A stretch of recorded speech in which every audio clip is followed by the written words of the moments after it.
Good morning. Please continue to eat and get coffee while I start the program off this morning. My name is Dwayne Reynolds, and it's my privilege this year to serve as the president of the Greater Farmington Area Chamber of Commerce. And on behalf of myself and the Chamber Board of Directors and the Chamber staff, I want to thank you all for coming this morning. I don't know if we're able to figure out how far back this event goes in the history of our communities, but I remember coming to State of the City's events as far back as the mid-1980s, so perhaps somebody here can go back further than that. The event has changed formats and changed venues, and even the name of the presenting chamber has changed through the years, but I think we can all agree that it's an annual highlight on the Chamber's calendar. We really enjoy the opportunity to present this event every year, and thank you for your continuing support. It's a great event, a good time to see everybody, and even though it's a cold morning here in Michigan, and from what I understand it's going to get colder, it's a good time to get together. So again, thanks for coming, thanks for your support of the Chamber, and my remarks are very limited. As a matter of fact, that's about it. And now I want to introduce Dan Irvin. Dan is the Executive Director of the Greater Farmington Area Chamber of Commerce. We brought Dan on board last October. And if you haven't had a chance to meet Dan personally, make it a point to do so. Dan he hit the ground running, and he hasn't slowed down. He has just passion and energy for the job, vision for what this chamber can become. And we are, on the board of directors, we are just happy to come alongside him and work to make that vision a reality. So Dan?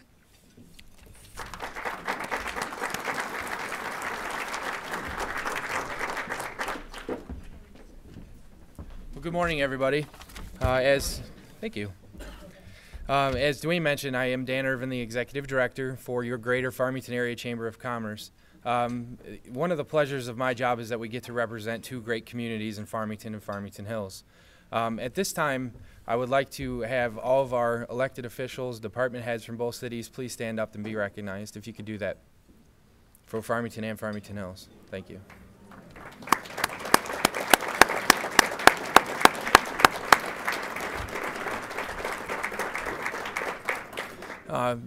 Thank you. We are very excited to host this event, and there was a lot of hard work put into this. At this time, I'd like to thank our chamber staff, Kristen, Cheryl, and Diana. If you could please stand and be recognized. Thank you for your work.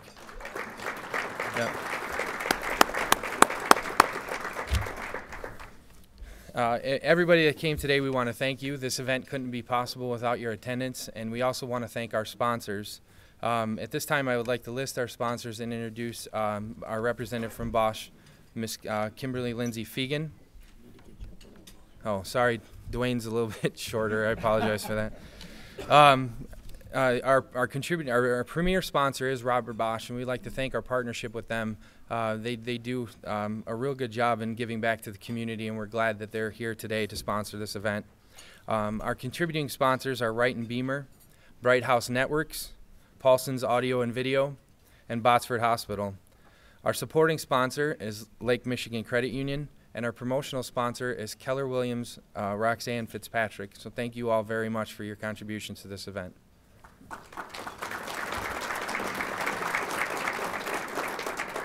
At this time, I would like to invite Kimberly Lindsay Fegan, Manager of Government and Community Affairs from Robert Bosch, to the podium to say a few words. Thank you.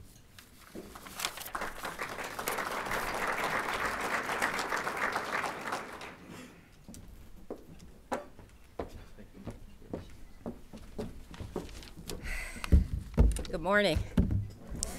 Thank you, Dan.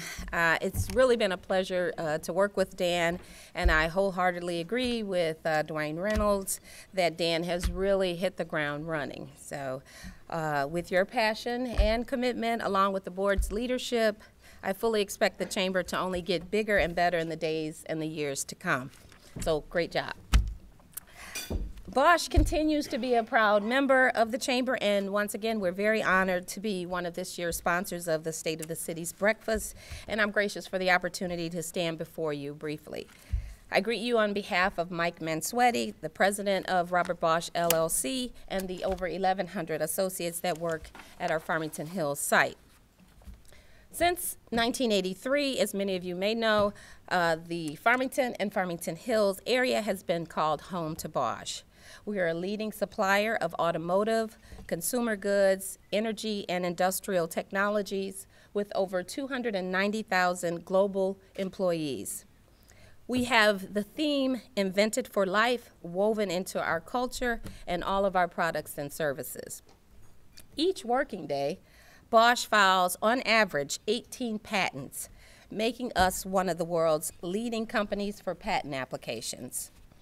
Also, 2/3 of our business comes from developing automotive technologies, and the automobile industry, as we all may see, we do see right now that it's continuing on a steady course of growth. So of course we see this as great news for Bosch, and we also feel that it's great news for the Farmington and Farmington Hills area.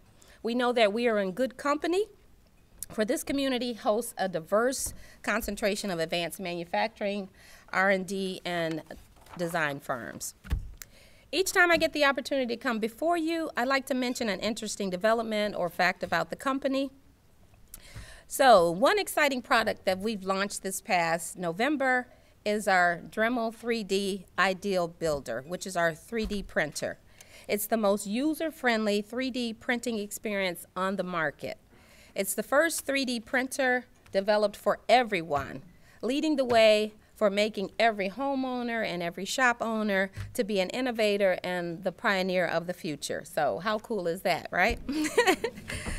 For those of you that carry one of these, which I'm sure many of you have in this room, more than half of you are likely using a Bosch component.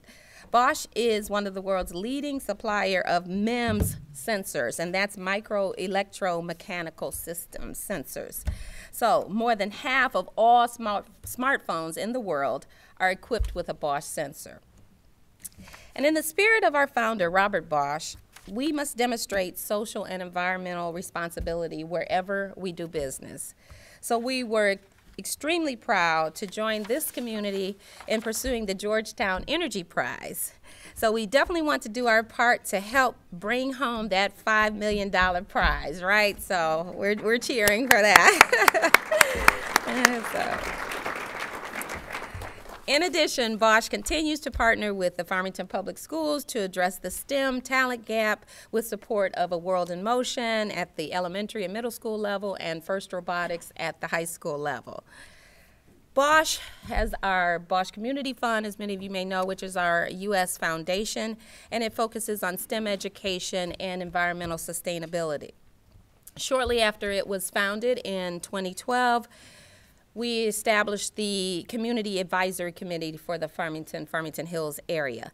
And that committee consists of selected city and school administrators to proactively identify STEM education and environmental projects for funding. Some of you in this room may be members, and for that we thank you for your participation. I'm pleased to note that the Community Advisory Committee is still going strong and identifying fantastic new opportunities this year. We have a meeting coming up at the end of this month. Eve Haley, our program manager of the Bosch Community Fund, is here with us today. So if you have any questions about BCF, Eve will be here to answer those questions. So on behalf of Bosch, I'd like to thank the dedicated leadership within the Farmington and Farmington Hills city governments, the school administration, the businesses, organizations of these great communities for your passion and your tireless commitment. I believe it's everyone working together to enrich the quality of life in this area, making it the community of choice for current and future residents alike. We're honored to work together with you side by side. Thank you for making Farmington and Farmington Hills the community a wonderful place to live and work. Thank you very much.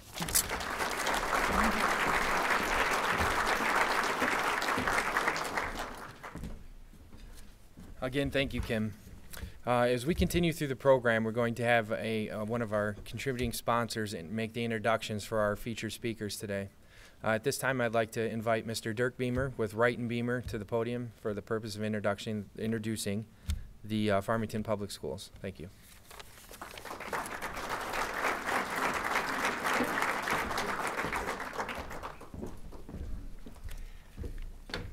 Good morning.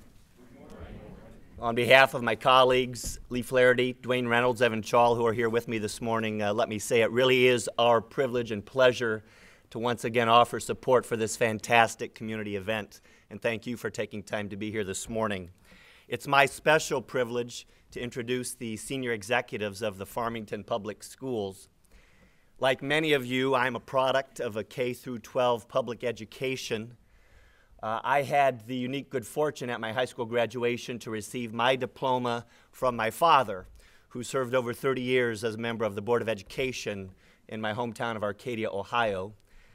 I saw up close and personal the tremendous amount of time and energy and sacrifice required of anybody who would step forward to serve as school board president or superintendent. And I assure you, we all owe real thanks to our next two speakers for their efforts on behalf of our children and our community. President Sheila Clay was originally appointed to the Board of Education in 2006. She was elected in 2007 and re-elected in 2011. She is the president and CEO of the Detroit-based Neighborhood Services Organization, a nonprofit human service organization that services individuals and families in Wayne and Oakland counties. Sheila is also a member of the board of directors for the Federal Reserve Bank of Chicago, Detroit branch. In October of this past year, Sheila was awarded the Eleanor Jositis Unsung Hero Award at the Shining Light Regional Cooperation Awards ceremony in recognition of Sheila's long-standing efforts to further regional cooperation, progress, and understanding. Many of you know that Eleanor Jositis is widely considered a local saint, and to receive an award with her name speaks highly of Sheila's efforts on behalf of the greater metropolitan community. Sheila graduated from Spelman College in Atlanta with a BA in psychology and a minor in secondary education. She earned her master's from Wayne State from the university's College of Education. She and her husband have lived in Farmington Hills since 1996. Together, they have 4 children, 2 of whom are proud graduates of Harrison High School, a daughter who graduated in 2006 and now teaches elementary school in Atlanta, and also a son who graduated in 2013 and is attending Morehouse in Atlanta. Sheila, you've done everything right except you got to get those babies home, okay?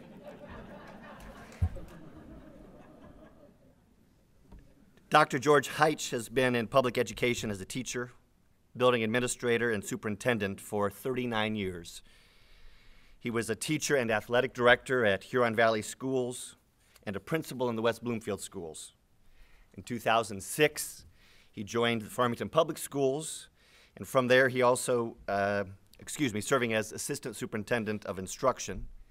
He then served as superintendent at the Avondale Public Schools for 8 years. In July of last year, he returned to our community to assume responsibility as superintendent of the Farmington Public Schools.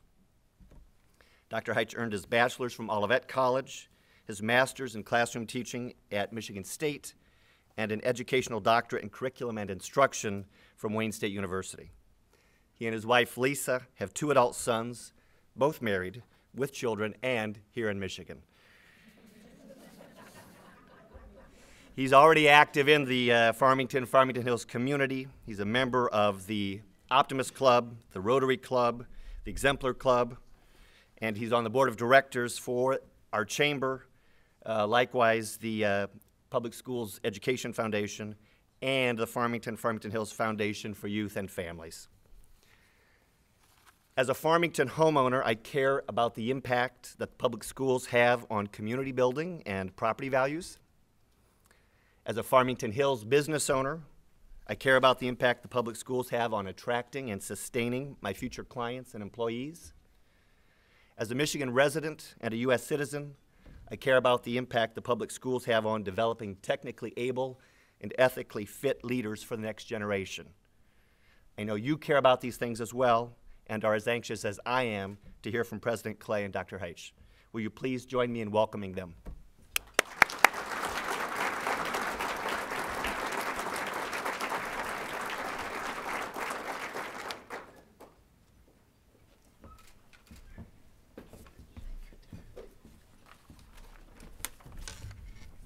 Good morning.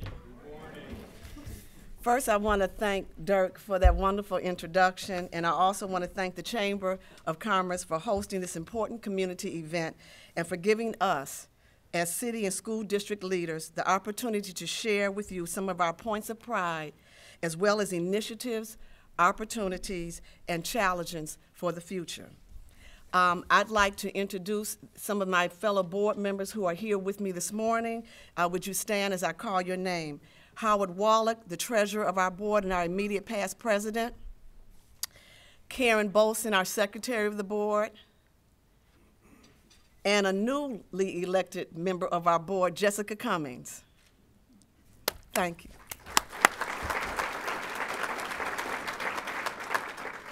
As you know, we had a recent election and added 2 new members to the board, Terry Johnson and Jessica Cummings, so we're really glad to have the 2 of them join us.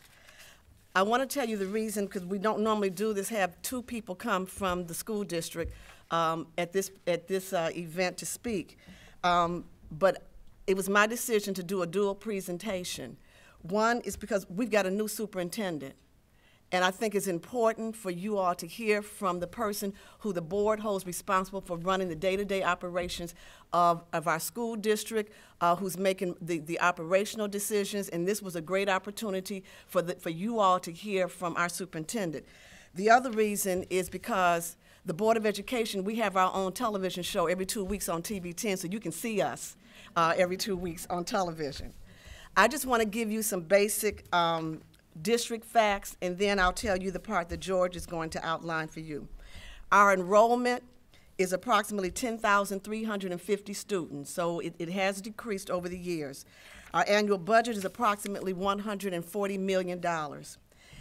In 2014, we graduated 890 students, which is 93% of our seniors, which is a great number. But I'll tell you, until we get to 100%, we're not there yet. But 93% is still a figure to be proud of. 76% of those who graduated went on to higher education, and we will continue to push that number also. Our students and families come from all faiths, races, and cultures, speaking more than 100 different languages in this district. We have some very critical challenges in front of us, also some phenomenal opportunities. Dr. Heitch is going to walk you through one of the biggest challenges we have in front of us that we hope all of you will help us conquer. He's going to talk to you about the bond, our budget, our achievement, and also our points of pride, the things that we have accomplished that we are really proud of through our staff, and through our students, most importantly through our students. Dirk did a wonderful job of introducing George. I just want to say a few things about him that are not on his bio. As Dirk told you, George is not new to this district. George has been here before. I have to feel that the fact that he wanted to come back, we must be his district of choice. But he came in, even though he's been here before, he still brought a fresh set of eyes to the challenges and opportunities that we face in this district.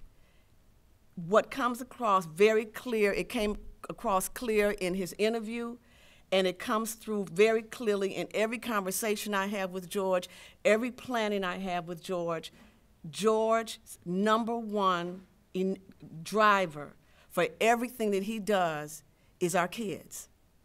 It is always based on how is a decision going to impact our kids. And that's when I see him the happiest, is when we are inside of a school building and George is with the students. And so we've got the right leader. And I'm so proud to introduce to you all the superintendent of Farmington Public Schools, Dr. George Heitch.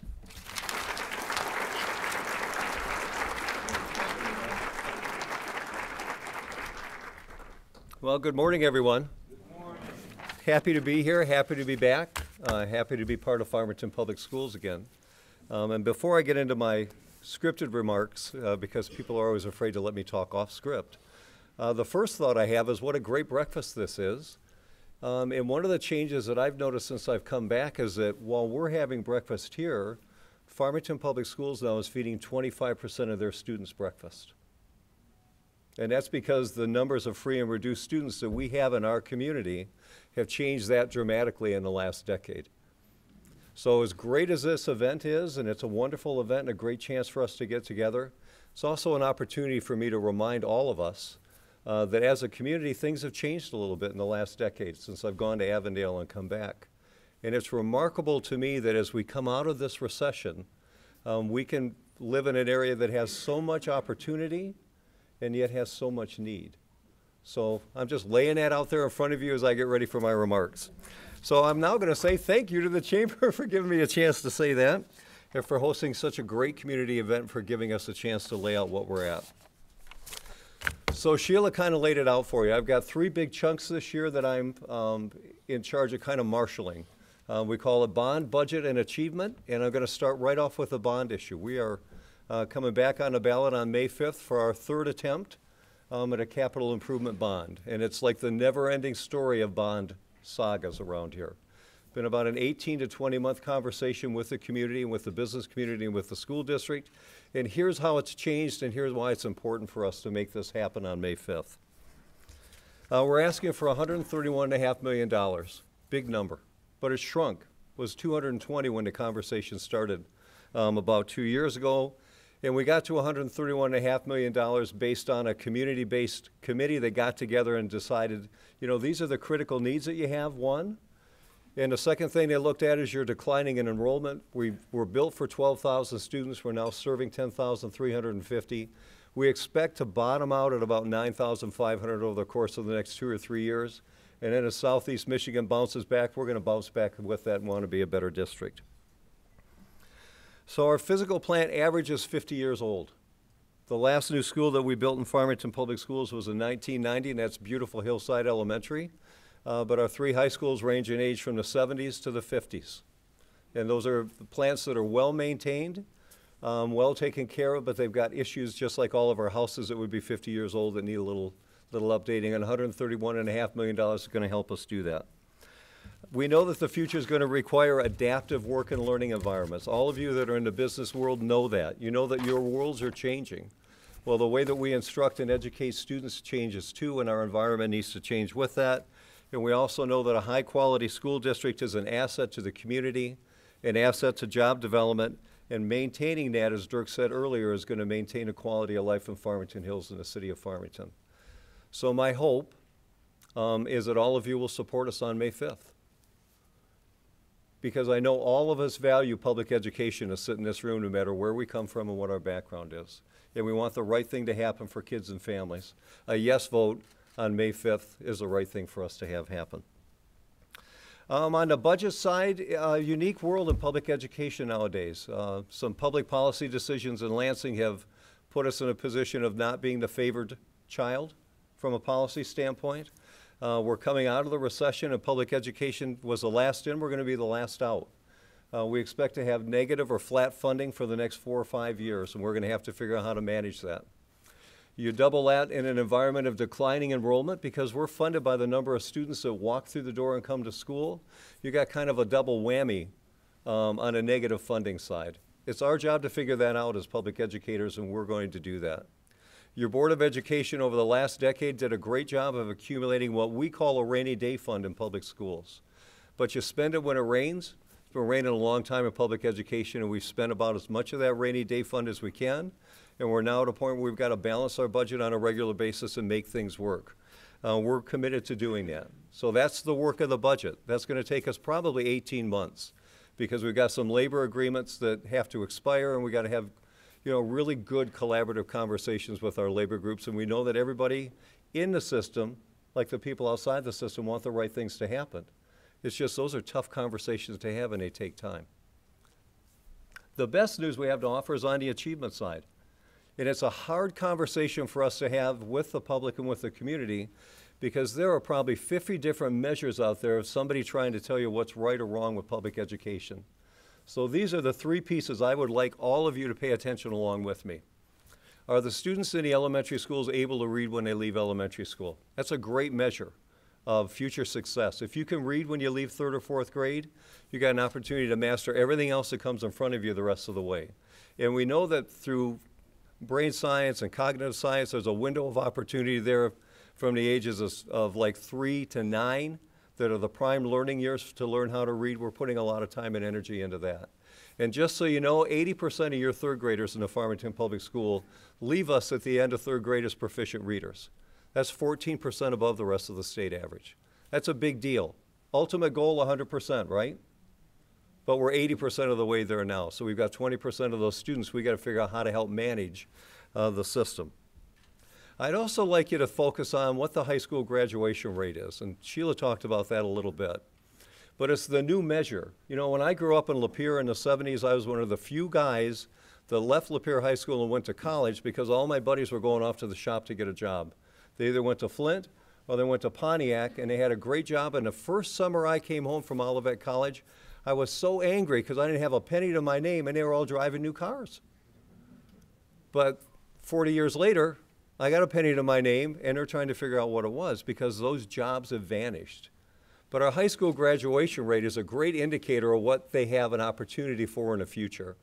So do they graduate from high school, and do they have options available to them that they want to take?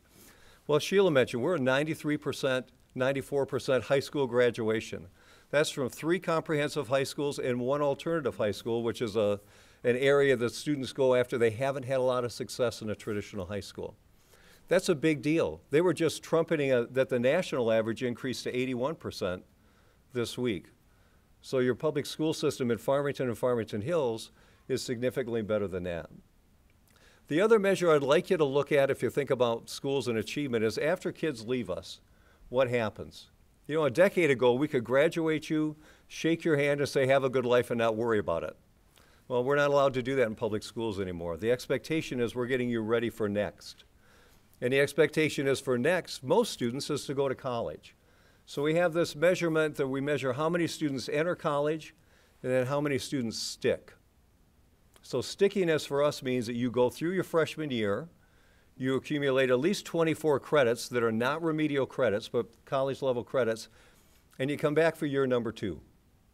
Because that year between high school and college, pretty good time to have fun, but that year between year 1 and year 2 of college is a great time to have a lot of fun and fall off the edge of the cliff. Well, I'm grateful and happy to tell you that 56% of our students that go to college go back for year number 2. That's a pretty big deal. That means out of all the students that regraduate from Farmington high schools, for the workforce and an educated workforce, they've got a leg up over everybody else. So those are the 3 things. When you hear all the reports and you see all the news reports about failing public schools and this isn't going right or that is going right, I'd like you to dig a little bit and just think about those 3 things. Are they reading?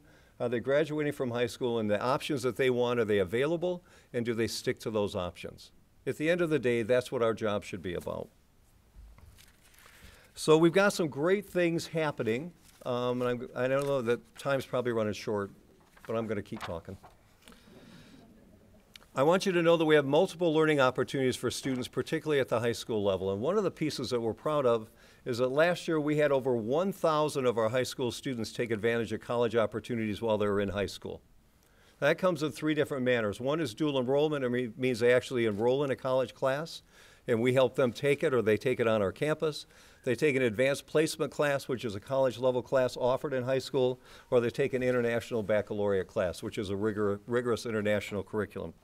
And we're going to have our first international baccalaureate graduates this spring from Harrison High School. We have a group of students that we call AP Scholars in the Farmington Public Schools. And if you're an AP Scholar, and we had 101 of those a year ago in 12-13, it means that on the AP test you can get a score of a 1 to a 5. 5 means you're a genius. 1 means you worked your tail off in class but you didn't learn enough. Our AP Scholars, if to be named a scholar, you've got to score at least a 3 or better on 3 AP exams, so 3 college level classes. We had 101 of those in 12-13. 13-14, we had 201 AP Scholars out of the 3 high schools. And of our AP Scholars, 8 of them were national AP Scholars. That means that you got a score of 4 or better on every AP exam you took, and you had to take 8 or more exams. That's a pretty big deal. You know, kids are leaving high school with their freshman year of college done. At a recent competition, our students from Harrison High School will take part in DECA. And DECA is a business and marketing part of our Career Tech Education group. We had 19 state gold medal winners out of the 30 students that went, and this was from everybody from the Southeast Michigan area. Now they're going to a national competition. We had a thing called Tech Girls at Farmington High School this year that Heidi Skodak, our technology and robotics teacher, did, sponsored by Ray Okonski, who loves technology and helps us out. But we had 8th grade girls come in and do technology stuff with high school female mentors to do a robotics competition in that one day to get them interested in STEM careers. We've got 2 students that through a Bright House competition are going to a national STEM-like competition in Florida where they're going to enter their own Shark Tank because they came up with a design for cast on your arm or your leg that won't dissolve in water. In the fine arts programming, we have some of the greatest fine arts programming in the state of Michigan and probably in the nation. Many of you in this room, if you had children go through Farmington, might be familiar with some of the days we do. We do a Woodwind World, but we do a Day for Strings, where we bring in clinicians from the DSO and from across the county to work with our students. In January, we did that. We had over 200 5th through 12th grader students in an orchestra setting.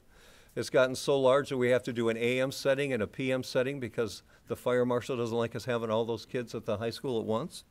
The guest clinicians are not only professional musicians, but many of them are members of our community that come back in and volunteer their time. We have a program called the District Reflections Program that's run through our District PTA Council, and it gives students the opportunity to share their talents in a fine arts motive, writing, theater, song, poetry, all those kind of things, and then they go on, are judged locally and go on to a national competition. We've got over 50 students that are district PTA reflection winners that are now going to the national competition. The work will be exhibited here at Costic on April 17th from 6 to 7. And the theme that the students all wrote around this year was, the world would be a better place if, ... And some of the reflections were remarkable. The ideas that our students have for us to become a better place. We're fortunate to be in a community that loves us and supports us. We heard from the Bosch Foundation earlier. They help us a lot. But we also have 2 local foundations, the Farmington Education Foundation and the Foundation for Youth and Families, that support our teachers and kids. Over $36,000 locally were raised and given back to teachers this year to help us. We had initiatives ranging from aquaponics in a classroom to a Zumba Girls mentoring program to help dollars to help support families that experienced a moment of homelessness. And just to help you provide context of our 10,350 students this year, we've had 1.5% of our students that have experienced a moment of homelessness in Farmington Hills and in Farmington. So we know we've got our work ahead of us. We know we've got a right size. When you're a system built for 12,000 students and you're going down to 9,500, you got some work to do. We've got a community committee called the Building and Site Use to help us figure out which of our 50-year-old buildings make the most sense to keep online for kids and which ones to take off, which ones should be the buildings left for adults to do their work in and which ones should vanish. We know that we want to recapture that mojo that we had a decade ago where we were the destination district. You know, the recession hit us hard. The recession hit public education in Michigan hard, but particularly it hit shining star districts hard because all of a sudden we had to make decisions that we weren't comfortable making. Well, we're making those decisions today. We're not any more comfortable making them than we were a decade ago because they still hurt and they make all of us feel uncomfortable. But we're going to create this system within Farmington Public Schools where people want to be again, and that's our goal. So on behalf of the Board of Education and our students who are the future leaders of our country, I want to thank you for listening. We're all keenly aware that we're living and working in transformational times. We're all changing quickly, economically, politically, technologically, and demographically. But working together with our parents, community, and business leaders will continue to provide a relevant, rigorous, high-quality education to all of our students in Farmington and Farmington Hills. Thank you very much.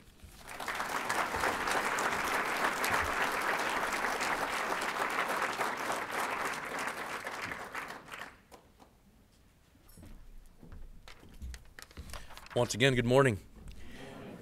My name is Tony Horner. I am the Business Solutions Manager for Bright House Networks. And this morning, I have the privilege and honor of introducing a man who obviously loves serving his community. Bill Galvin is a member of the Farmington City Council, where he currently serves as mayor. He has served the citizens of Farmington on City Council since 2011. He has participated as a board member of the Southwest Oakland County Cable Commission, the Farmington Hills, Farmington Public Schools Intergovernmental Joint Task Force, and the F2H FIT program. He is previous member of the Joint Farmington Hills Commission on Aging. He is currently an active member of the Greater Farmington Chamber of Commerce Board of Directors, the Farmington Downtown Development Authority, the Farmington Retiree Health Trustee Board, and the Farmington Public Schools Building and Site Utilization Committee. Mr. Galvin has worked professionally as a financial planner and insurance agent since 1990. He has his own insurance agency in Novi, Michigan. Mr. Galvin grew up in Farmington Hills, where he met his wife, Sherry. In fact, he was her paper boy. Bill and Sherry have been happily married for 22 years and counting. They have lived in Farmington since 1998 with their 2 children, Brittany and Brian. Ladies and gentlemen, please welcome Mayor Bill Galvin.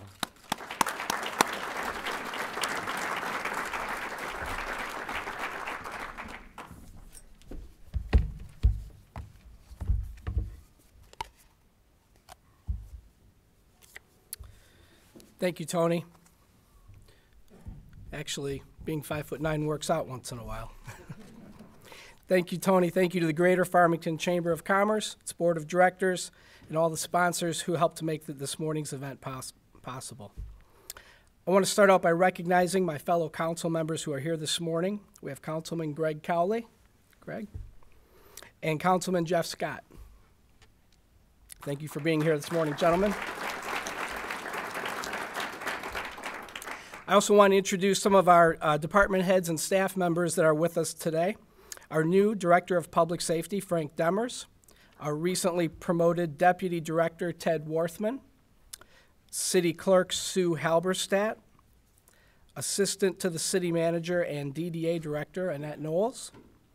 Our Public Works Superintendent, Chuck Udy. Our City Treasurer, Chris Weber. Our President of the DDA, Downtown Development Authority, Melissa Andrade, and of course, our Chief Administrator and City Manager, Vince Pastu.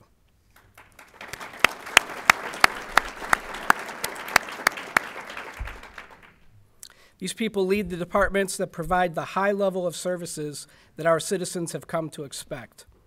On behalf of the citizens of Farmington, thank you all for all the hard work you do. Thank you. I also want to take a moment to acknowledge Dan Irvin, the Chamber's new director. Dan, you're off to a great start. The Chamber of Commerce is an important part of our community. Mr. Irvin has told me that he is increasing the value add proposition to our chamber members. I want to strongly encourage businesses in our community to join and enjoy the benefits of the Greater Farmington Chamber. Dan, I know you and your staff are going to keep Farmington business moving forward. We're all here today because we're interested in the condition of the Farmington and Farmington Hills and the Farmington Public Schools. We are neighbors who make our entire community a better place to live, work, and play. As I prepared for this speech, I kept asking myself, how would I describe the state of the city of Farmington in one sentence? As I drove by the old Kmart yesterday, I saw a sign that summed it up. Hard Hat Zone. Not only is that my theme for this morning, but it's a fact. The city of Farmington is experiencing more redevelopment, more tax base growth than at any time in recent history. Last year at this time, I mentioned that we were reviewing an initial and conceptual site plans for the Grand River Halsted Plaza, and as I stated, if you drive by there today, you're going to see bulldozers and cranes in the place of the blue light special. Last year, I also talked about residential development. Since that time, we have completed the planning stages for 33 new single-family homes in the Flanders neighborhood. For a small, built-out community like ours, a project with 33 single-family homes is a significant accomplishment. It has been over 40 years since Farmington saw a similar project. This project was important for another reason. We laid a foundation for the city and our partners at Farmington Public Schools to work together on redevelopment. I have a great deal of confidence that you will see additional progress as a result of that cooperative effort for the mutual benefit of the schools, the city, and most importantly, our citizens. Over the next year, we're going to experience some short-term pain in Farmington, but it's going to be in the name of progress. Our business partners at Kimco Realty will begin reconstructing a significant portion of their property. The downtown shopping center is going to become the next hard hat zone in Farmington. The plan is to demolish the largest commercial vacancy in downtown Farmington and redevelop it with new construction that will become the home to the Fresh Thyme, a specialty grocery store. Fresh Thyme is opening several stores in Metro Detroit over next year, and we are very excited that they chose Farmington as one of their destinations. There's no doubt that Mr. Kevin Christensen and his Economic Development Department is very busy. Keep your staff running, Kevin. About 2 weeks ago, I took time to personally visit every business in downtown Farmington that was adjacent to the main parking lot. I started at Tubby's. I had a steak and cheese for lunch. And then I circled every business in clockwise fashion all the way back to the Farmington Florist. After speaking with every merchant in that immediate area, I assure you they have a great deal of excitement about this Fresh Thyme grocery store project. In addition to that, Los Tres Amigos bought their property last month. After moving to Farmington under a lease arrangement initially, they now have put a stake in downtown Farmington. We welcome them once again. Over the past year, we've seen 22 new businesses open their doors in downtown Farmington. The vacancies that plagued us during the recession are quickly becoming a part of our past. As our DDA Director, Annette Knowles, and our DDA President, Melissa Andrade, will tell you, downtown Farmington will continue to experience positive and transformational growth for the next several years. And no doubt, part of that growth will require parking. Last month, City Council created an ad hoc parking committee of local businesses and city administrators. That issue is finally receiving attention it needs to promote more growth in downtown Farmington. I want to thank all of the residents and business owners who have provided input thus far. That high level of engagement and communication between the city and its neighbors is one example of what makes Farmington a special place to live. We have also transitioned our Founders Festival. This morning's host, the Greater Farmington Area Chamber of Commerce, took over festival operations last year. They did a wonderful job, and plans are underway to make this year's event even better. One thing I would personally like to see is to lengthen the parade. I'd like to see more businesses and neighborhoods create their own floats.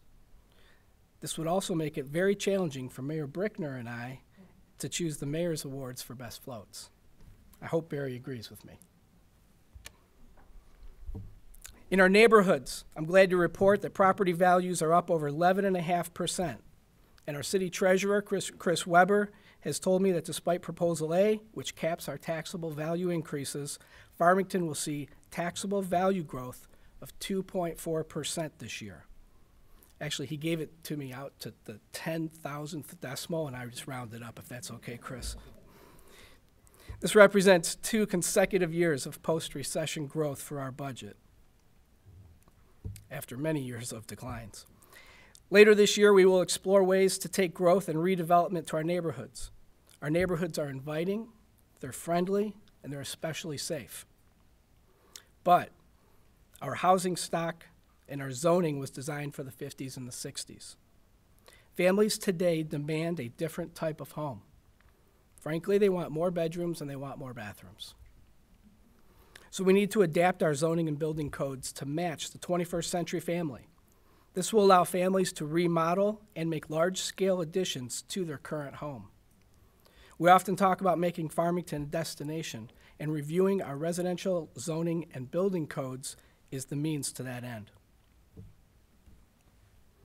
Next, I'm going to change up an old expression. This year, Farmington will take something old, make it new, so that we can keep it historic. Specifically, the historic Governor Warner Mansion needs some major repairs. The mansion is maintained by our Public Works and a team of over 30 volunteers, including docents and gardeners. And through successful fundraising efforts and leadership of City Clerk Sue Halberstadt, we have $95,000 set aside to make those repairs. This is great news for our very rich history in Farmington. Down on 9 Mile Road, Superintendent Chuck Udy and our Department of Public Works continue to deliver services to our citizens with a light and lean staff. Throughout last year's incredible snowfall, and including this year, with last month's record snowfall, they continue to provide 24-hour snow removal on every road and every neighborhood street. They accomplish this even though 1/3 of the crew is still gaining snowplow experience. I also want to highlight that our Department of Public Works obtained new equipment to continue our world-famous curbside leaf pickup program, and it is world-famous. As a result, our citizens can be assured that valuable service will continue for many, many years.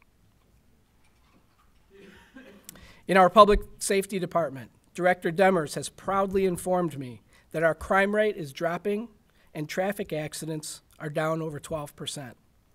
Last year, we also conducted an internal review of practices in our Public Safety Department. That resulted in a change to 12-hour shifts for our officers. But don't anybody accuse our officers of only working half a day. The men and women of the Farmington Public Safety Department continue to strive to exceed the standards of professionalism, courtesy, and superior services that are expected by our residents and visitors. I also want to take this opportunity to congratulate Director Demers on his recent promotion to chief. And as expected, this move created a domino effect along with several other expected retirements. As a result, Commander Worthman is now Deputy Worthman.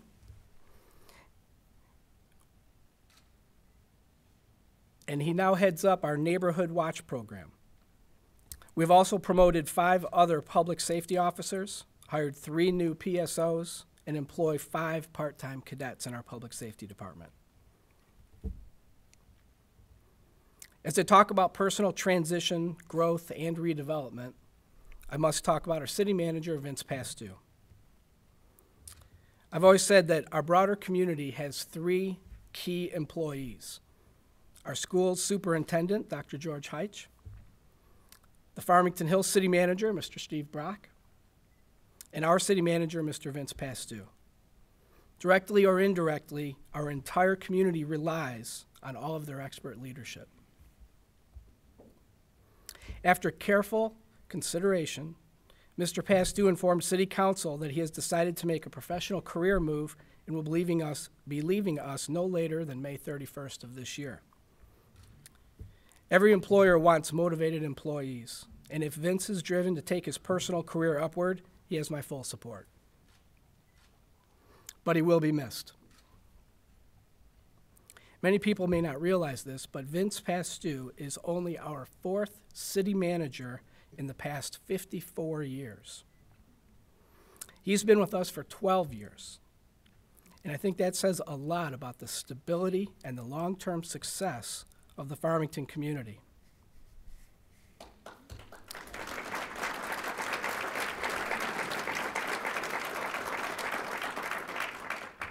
When I talk to our department heads and our staff, they have many good things to say about Mr. Pastou. They have a respectful and a professional relationship. And most importantly, Vince has carried that over to our citizens. He keeps an open door policy and will greet all of us warmly at City Hall. When I talk to other mayors, city managers, and even a few folks at Oakland County, I am reminded of how fortunate we are to have had Mr. Pastou's skill set the past 12 years. He's financially minded, a master of the budget process. He understands the importance of proper land use, and he can negotiate a union contract with friends. That's a very rare combination. Whomever lands Vince Pastou as their next city manager will certainly be improving their organization.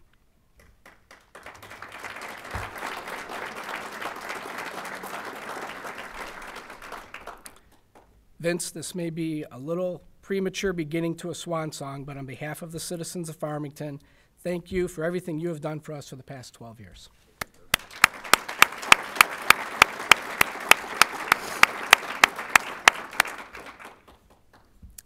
But now the task at hand is led by City Council.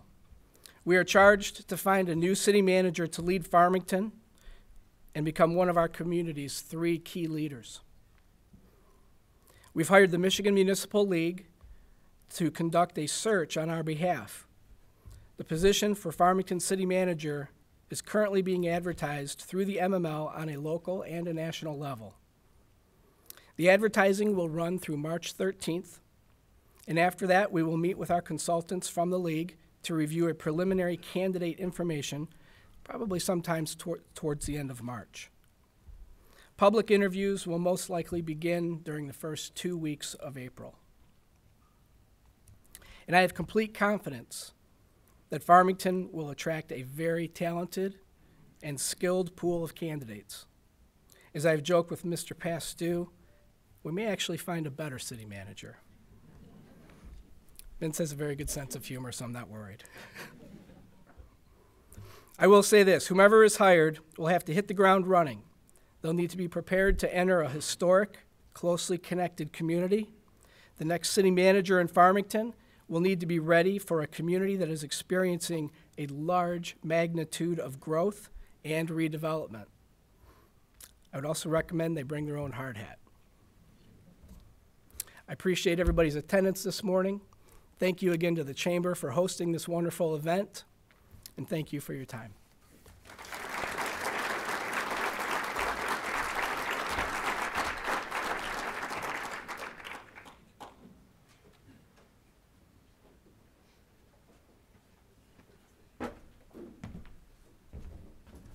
Well, good morning, everyone. I'm Paul Katz, President and CEO of Botsford Hospital. And as many of you know, Botsford Hospital is part of a brand new health system in southeastern Michigan called Beaumont Health, the largest health system, I'm proud to say, southeastern Michigan. It's a great foundation for our organization. More importantly, it's a great foundation for us at our organization to continue to serve the communities that we do of Farmington and Farmington Hills.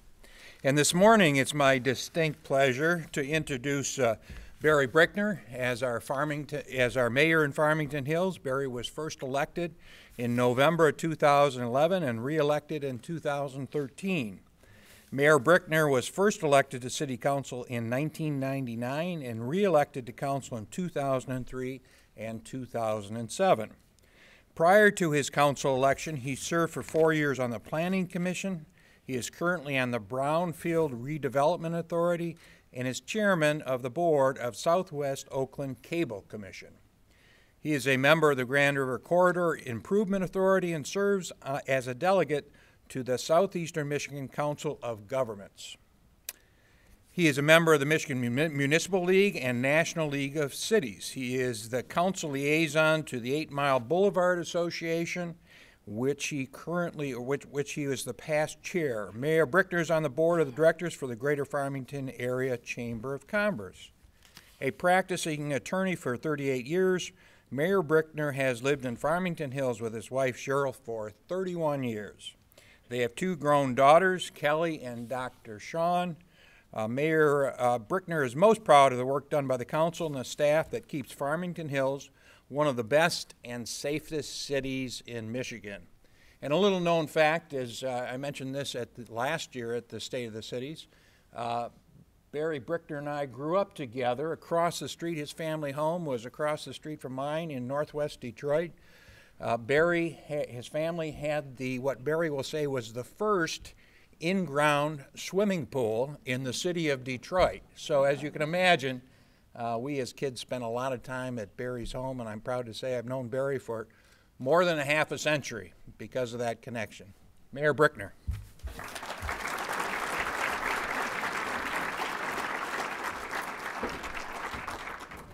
He took away one of my lines. I was going to say we've known each other for over 50 years. I've known him longer than anybody else in this room. And by the way, for those that like ice arenas, we used to freeze the pool over in the winter and ice skate on it. That's why I've never skated since. Ankles went bad, sorry. Well, first of all, I'd like to thank the Chamber and all the sponsors for putting on this event. It's always, I've been going, I can say I'm wearing my Chamber badge. I am on the board of the Chamber, and as is Mayor Galvin. And I've been a member of the Chamber for probably about 16, 17 years, and it's been a pleasure working with this fine group of people to move our community forward. And one thing I can say, having come on third, good afternoon. Welcome to the State of the City's breakfast. See, I have to go on the script. If I go off the script, there's a guy over there who gets real nervous, so I'll stay on my script. Thank you for coming out on such a bitterly cold morning. I don't want to say it was cold out, but I saw some snowmen wearing sweaters. I don't want to say it was cold out, but I stepped outside and my face felt like it fell off. This has inspired me to write a new book. I'm going to call it 50 Shades of Blue. That's enough of that. And some of you thought that was probably too much. I will go on. This is my fourth and final year as mayor of Farmington Hills and my last State of the City address. In conjunction with post-President's Day sales, all bad jokes must go. In all seriousness, I would like to take this opportunity to thank the people of Farmington Hills for all of the support that you have given me and to the City Council. As often as I say, being mayor of Farmington Hills is the best job ever. I always enjoy giving the State of the City address. It gives me the chance to share some great stories and to offer some impressive statistics, and also to give kudos to some fantastic people who make this city run so smoothly. You might say effortlessly, but I know how much effort goes into making the City of Farmington Hills such a great place to live and to do business. Let me take a moment to recognize City Manager Steve Brock and the staff at the city who are without compare. Thank you, Steve. Oh, he's sitting down again. And by the way, he's not leaving. We do have this chain and ball that we put on his desk so he won't leave the city. Are you the third city manager? More, something like that. It's the third one I can remember. The first one I remember is the guy that they named the building after. Like many cities, we weathered some tough times in the past few years, but we can now honestly say that things are looking up in the city of Farmington Hills, and I mean that literally. Oh, it works. Our biggest accomplishment in the past year causes everyone to look up, way up, and that would be the 209-foot tall water tower that was constructed over the past 2 years and became fully operational in June of 2014. Our award-winning water tower has the capacity to store 3 million gallons of water. In fact, it is the largest structure of its kind in Michigan. It was I say award-winning because it received an award of excellence from the Michigan Concrete Association. It received the Engineering Excellence Award from the American Council of Engineering Companies of Michigan. It has also won the 2014 Project of the Year Award from the Metro Detroit branch of the American Public Works Association. It is also in the running for the APWA State Chapter Award in the Structural Division. Staying tuned, the awards just keep racking up. But the best part is the water tower is expected to save residential water customers in Farmington Hills over $3.5 million annually. On a side note, while the water tower holds 3 million gallons, I just wanted to point out that I have given over 3 gallons of blood in various blood drives during my past 15 years serving the city. And here's proof. Yeah, right after breakfast, too, isn't that? I can't even look at that. It doesn't bother me if I don't look at it. The people of Farmington Hills are generous with their blood just as they are with their time and their financial donations. We consistently exceed goals with our annual blood drives here at the Caustic Center. Join me next time, and thank you to those who have given blood in the past. I especially want to give Ken kudos. He's given over 5 gallons of blood, and he does the double reds. He's braver than I am. Speaking of thank yous, I'd like to take this opportunity to thank our City Council for their dedication and for the time that they devote to making our city successful. Thank you to Mayor Pro Tem Ken Massey. Ken, by the way, spearheads a group called Farmington Safe, Suicide Awareness for Everyone, which started right here in Farmington Hills and is on its way to becoming a national model. Ken has reached thousands of people with a message that is impacting lives and creating needed dialogues on mental health issues. Thank you for your important work, Ken, and let's talk about it.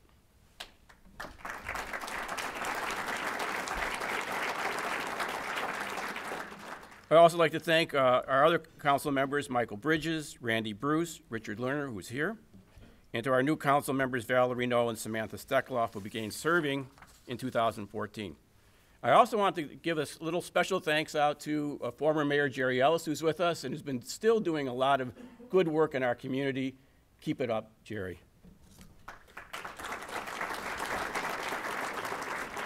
You've all helped to make a difference in the lives of our residents.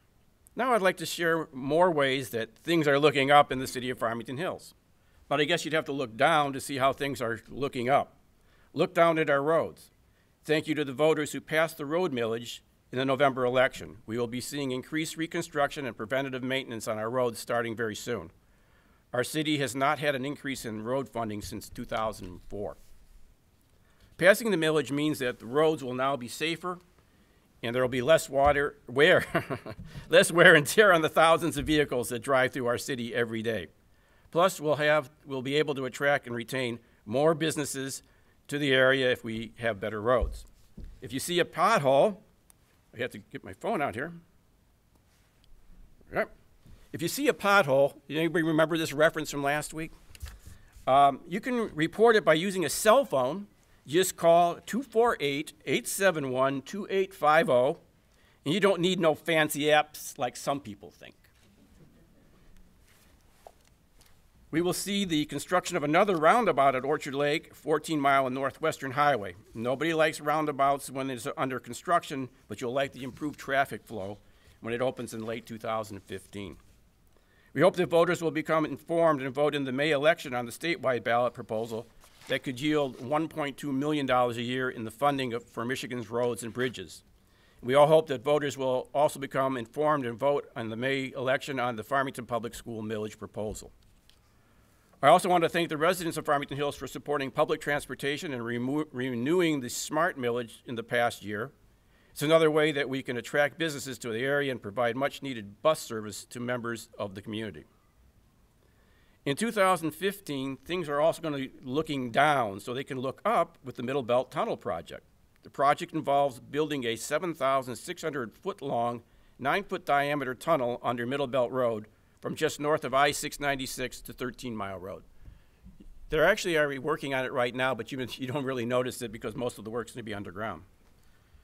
The tunnel will temporarily store excess water during heavy rainstorms to reduce the likelihood of residential sanitary sewer overflows, and most importantly, it will reduce basement flooding. Now let's go from talking about projects far beneath the earth to another way that we're proud to be down. Burglaries, auto thefts, and larceny from autos are at an all-time low. Numbers for these crimes were the lowest ever recorded in the city's 42-year history. The total number of Part A crimes, which include the 20 most serious crime categories, was the lowest in 24 years. These low crime statistics caused our safe city ratings to go up. According to the 2014 annual CQ Press rankings for cities with populations of more than 75,000, Farmington Hills improved its current safe city reputation and ranking. We went from being Michigan's 4th safest city in the previous years, ranking to be the 2nd safest city in Michigan in this year's rankings. Chief Chuck Nebus attributes this to the two most important ingredients for success: outstanding police personnel and incredible community support. Farmington Hills currently has 116 neighborhood watch groups. This program was revitalized in the past year, and those eyes and ears are crucial to keeping our community safe. We added several new officers, replacing retirees. Here's a photo of our newest officer, Damon Kimbrough, who came to us after serving for 15 years with the City of Detroit Police Department, and he's really happy to be here. I talked to him about it. Oh, look at that. I get my picture and everything, don't I? But thank you very much, Chief Nebus, and all your staff for doing such a great job.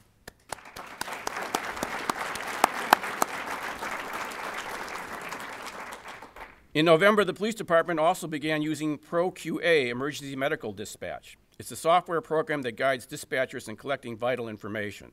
There are only 10 other dispatch centers in the state currently using this new technology. We hope you don't have to use this, but it's nice to know that you'll receive the highest level of service possible if you need it. The fire department also plays a big part in keeping our residents safe. Our emergency services are fast, efficient, and cost-effective. Quite an accomplishment considering that emergency incidents go up every year. The fire department saw a 3% increase in the number of emergency incidents compared to the previous year. Another number that was way up for the fire department was the number of community members who were impacted by fire safety messages. The fire department has reinstated its vital school assembly program and is again holding its fire open house each October. It is attended by over 800 people. Between school assemblies, senior programs, and the open house, over 14,000 community members were reached with vital safety information. Speaking of vital information, here's another more important thing that's looking up in Farmington Hills, our property values. Property values are up an average of over 11% in the city of Farmington Hills. We had 56 new single-family homes with a value of over $18 million built in the city in the past year, most of them in the new subdivision near 9 Mile between Halstead and Haggerty. Permits were issued for over $19 million in home improvements and over $35 million in commercial renovations. If you've been by the intersection of 12 Mile and Orchard Lake recently, you've seen some of the new development. There's a new Burger King, a new Starbucks, a Craft Brew City opened last month in the renovated shopping center on the corner. On the corner of Drake and Grand River, there's a new AutoZone which opened for business earlier this month. There's a Holiday Inn Express going in on Northwestern.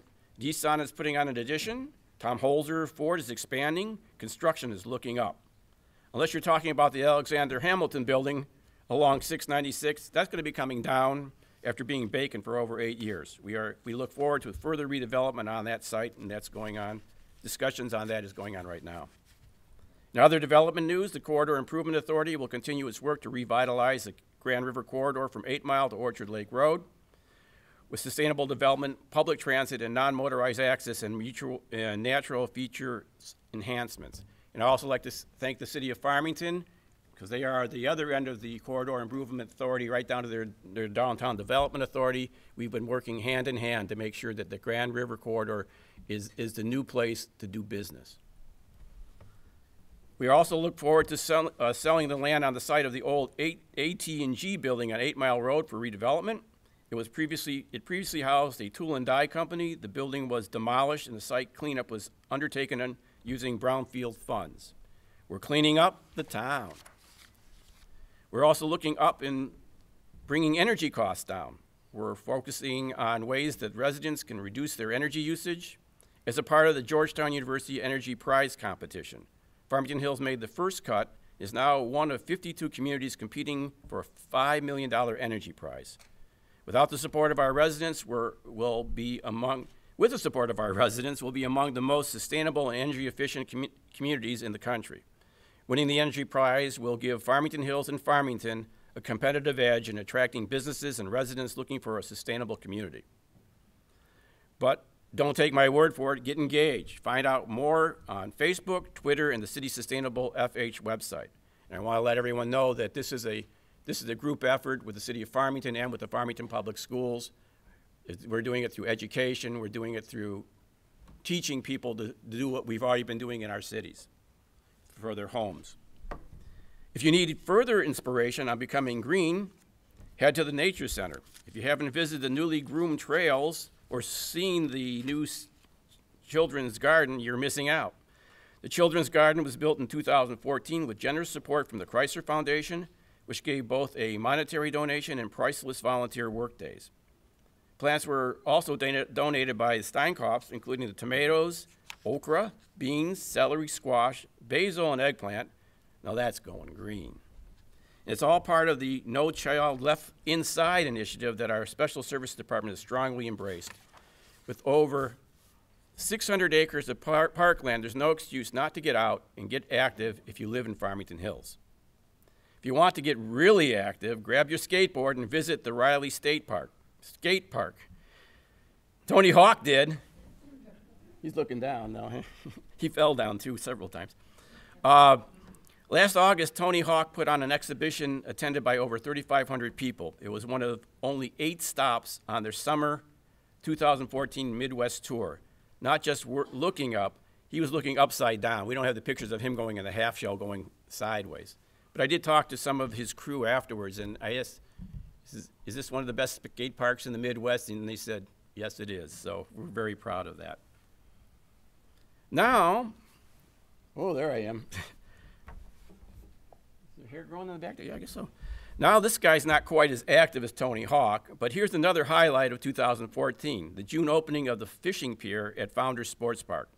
I had the pleasure of attending along with a group from Bosch, including Bosch CFO Max Straub.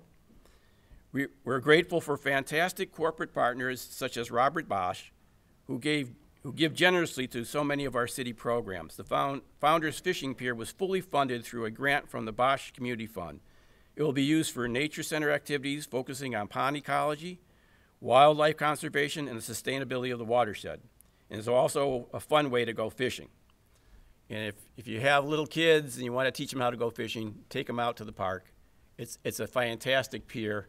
It's a lot bigger than I thought it would be, considering we have so much water here in Farmington Hills, for fishing. But it's a very nice spot, and we have a catch and release program. So they'll teach the kids how to fish. Max won the competition, by the way. She caught a fish. I did not. Another new offering is the Riley Archery Range, which will open in the spring in Heritage Park. It was made possible through the generosity of Panasonic Automotive Company of America and also the Riley Foundation and Rowe Professional Services. Another example of generosity came from the group of 32 community artists who loaned their works to the City Hall in the 3rd phase of the public art program. When you come to the City Hall, we invite you to look up and also all around to see the fantastic works in a variety of media, including clay, metal, fiber, paint, glass, and photography. The exhibition went up in January. It'll be there for 2 years, and it's most amazing to see the contributions of our local artists to our community. And as I like to say, that when you're looking at the art, when you go to pay your taxes, you don't feel so bad. In 2014, we had one other major event of note, courtesy of a very upbeat young lady who grew up here in Farmington Hills and helped to put our community on the map. I had the pleasure of meeting Gina Irene in her quest to become the next American Idol. We're all very proud of Gina when she went all the way to the first runner-up in the competition. As I say, she was robbed. But I remember the words I said when I gave her the key to the city. It says, here's the key to the city. It doesn't open anything. I made it on television. They put me on the American Idol saying that. I was like, oh, wow. Yeah. People come up to me and say, oh, yeah, here's the key to the city. It doesn't open anything. I said, yeah, I heard that one, too. As you can see, it was quite a year of accomplishments in the city of Farmington Hills. It was a year of looking up and a year of looking forward to a bright future for our city. In my years of being mayor, I get a chance to talk to young people. They often ask, how do you get things to change? I tell them that you can yell and scream from the outside expecting people to listen. I refer to that as baying at the moon. Or you can become a part of the system and effectuate a positive change by expressing ideas and working with others. I like to quote Gandhi by saying, be the change you want to see in the world. Since the time I started as a planning commissioner in Farmington Hills, I've been able to work with people and effectuate positive change I want to see in the world. I am proud to say Farmington Hills is a better place because we have been able to work together. I also found out you can't always accomplish everything. This brings to us my philosophy of life, which is embodied in one of my favorite quotes that I often repeat. You can't always get what you want, but if you try sometimes, you just might find you get what you need. And that was from that famous English philosopher, Sir Mick Jagger. As I look up when I pass our new water tower, whether it's greeting me or bidding me farewell, it reminds me to live and love Farmington Hills. I know that many of you share my sentiments about our great city. I'm grateful to you for letting me serve as your head cheerleader for these past 4 years. Thank you very much. That's not right. Now here's Dan. We probably shouldn't tell him he still had 2 minutes left, right? As we conclude, again, I'd like to thank our sponsors, Robert Bosch, Wright and Beamer, Bright House Business Solutions, Paulson's Audio Video, Botsford Hospital, Lake Michigan Credit Union, and Keller Williams, Roxanne Fitzpatrick. We appreciate you all coming out on behalf of the Board of Directors for the Chamber. We thank our mayors and our superintendent. Thank you. Y'all have a great day.